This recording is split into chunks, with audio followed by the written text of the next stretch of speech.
Hello, আপনি ইউরোপে আসবেন প্ল্যান করছেন মাত্র ৩ মাস সময়। ৩ মাসের মধ্যে আপনি ইউরোপে আসতে পারবেন এবং ওয়ার্ক পারমিট ভিসায় এসে এখানে রেসিডেন্ট কার্ড করতে পারবেন, প্লাস আপনার সেটেল হতে পারবেন এবং আপনি ফ্যামিলি আনতে পারবেন, সব সুযোগ সুবিধা পাবেন। প্লাস আপনার সব কিছু খুব সহজে হয়ে যাবে। ঠিক আছে? সেটা কোন দেশ? সেটা হলো ইউরোপের অন্যতম দেশ পর্তুগালে বর্তমানে আপনি চাইলে ৩ মাসের মধ্যে আসতে পারবেন। শুধু লাগবে কি টাকা। টাকা হলে আপনি ৩ মাসে একদম বৈধভাবে। ঠিক আছে? তো এখনও যারা আপনার ভাবতেছেন যে কম টাকায় অবৈধভাবে এসে নদী পার হয়ে ইউরোপে আসবেন, এই প্ল্যান ছেড়ে দেন। এখন এগুলো অনেক কঠিন। এগুলা এইভাবে এসে আপনি সেটেল হতে পারবেন না।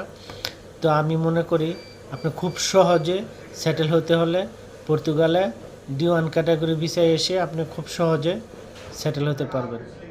ওকে, আমার ভিডিওটা যদি ভালো লাগে লাইক কমেন্ট শেয়ার করবেন, যাতে আরেকজন জানে আর কারো আরেকজনের উপকার হয়। ওকে, ভালো থাকবেন সবাই।